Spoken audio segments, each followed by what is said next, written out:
Friend, మనం రేకులకుంట గ్రామంలో ఉన్నటువంటి మల్లికార్జున స్వామి దేవాలయంలో అయితే ఉన్నాం. ఇక్కడైతే ఒక గుండు ఒక ప్రత్యేకత అయితే ఉంది. ఇక్కడ కూర్చున్న వాళ్ళు కుడివైపును తిరిగితే వాళ్ళ కోరికలు అయితే నెరవేరుతాయి అంటున్నారు. దాని గురించి అయితే స్వామివారిని అడిగి తెలుసుకుందాం. సార్ చెప్పండి సార్ దాని. ఇక్కడ 150 సంవత్సరాల నుంచి దేవాలయము ఉంది. అప్పట్లో పురాతన దేవాలయము. 20 సంవత్సరాల నుంచి గుండు శాస్త్రం పెడుతున్నాము.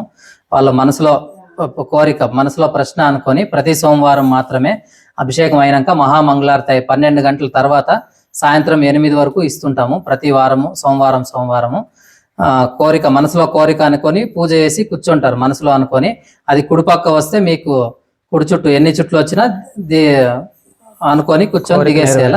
కోరికలు నెరవేరుతాయి. కుడిపక్క వస్తే, ఎడం పక్క వస్తే అయ్యలేదు.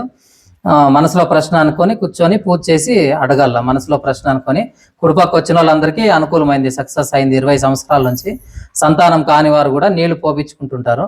దేవాలయం దగ్గర అందరూ పూజలు చేయించుకుంటుంటారు. మాత్రమే అడిగి కూర్చోవాలా? ఒకటి లేకుంటే 2 ప్రశ్నలు అడగొచ్చు. 2 ప్రశ్నలు అంటే అది తిరిగిందండి. 3, 4, 5 ప్రశ్నలు అడగరాదు.